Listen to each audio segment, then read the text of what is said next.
we're going to, technically, go on a shamanic journey to the underworld to retrieve our power animal. The power animal is based on one shamanic map. In a lot of ways, what shamanism provides is what I call reality maps, with the idea that if we have a map of reality, we can better dance and play in this reality.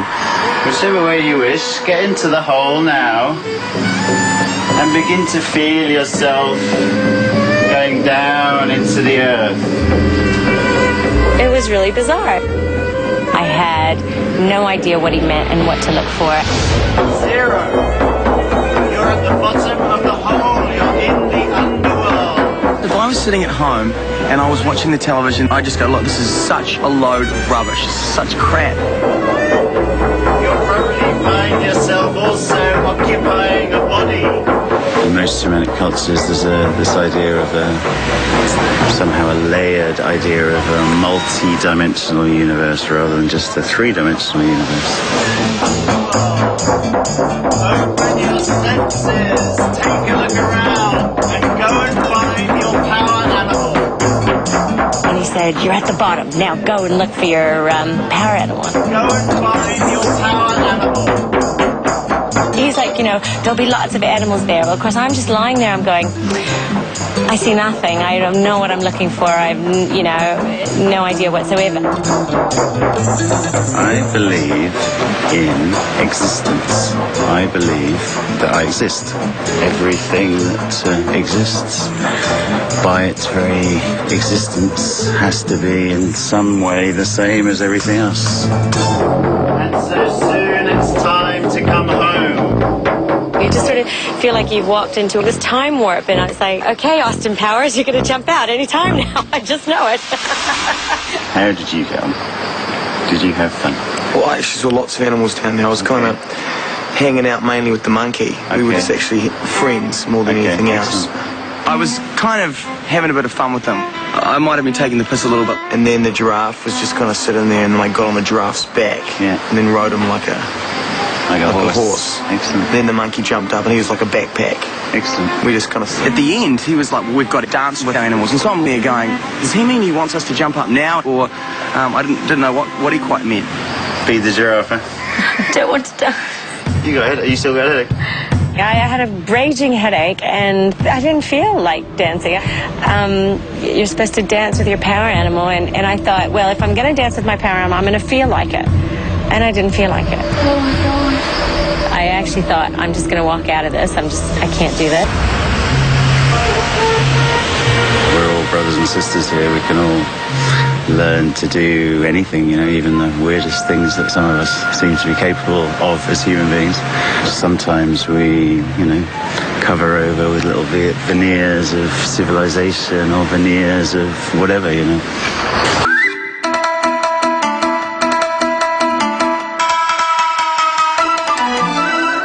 The most insipid disease of modern society is this attachment to the illusion of separation. No wonder everybody feels sad, depressed if they feel that they're separate from everybody else. Get to grab your power animal. And I thought, well, if I'm going to dance with my power animal, I'm going to feel like it. And I didn't feel like it. One of the most important things in shamanism is some kind of communication with everything, with nature around us.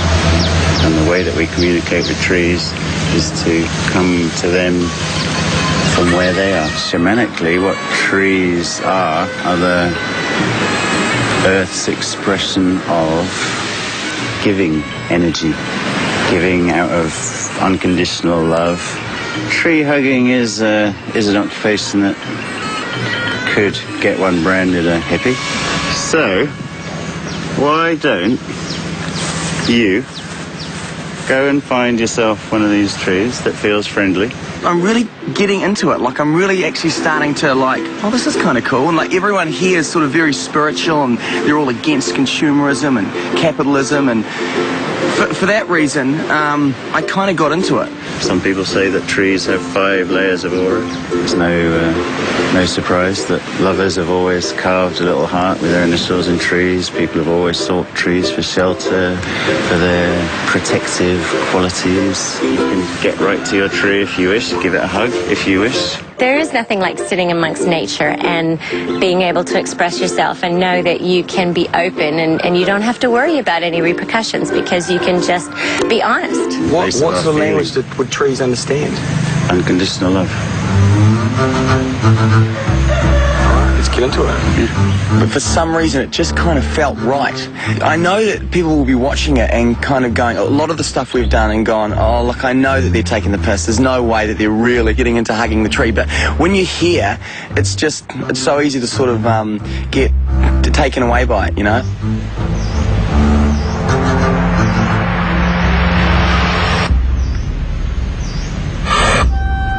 The whole planet is in a little bit of chaos at the moment, and you have to open yourself to be able to listen to what nature's saying. Trees will keep your secrets. You can tell a tree anything. It's like the best counselor in the world. And I remembered back to my childhood days when I was at boarding school. You only had your dorm parents and your teachers. You didn't have your parents because, you know, they were in a completely different country. And there was times I used to go to the edge of the soccer field or the football field, and I used to sit on this tree and tell this tree everything, and it almost became a routine to go and sit on this tree. So when Vinod actually said, you tell a tree a secret, it'll keep it forever, I was like, well, I think I've actually done this before. It's really cool. When I was hugging the tree, you know, it was big, it was solid, I hugged it, I kind of semi-talked to it, and yeah, it was weird. Like, I mean, I hugged it for quite a while, and it was like I couldn't let go. The tree was just urging me to keep hugging. He finally got me to just open up. How was that for you? It was really grounding. That tree knows my secret, so I hope nobody ever chops it down. Now I just want to sort of go and sit and just relax and enjoy the feeling that I've got right now. I don't feel like going and jumping up and down or doing anything. I just feel like enjoying it.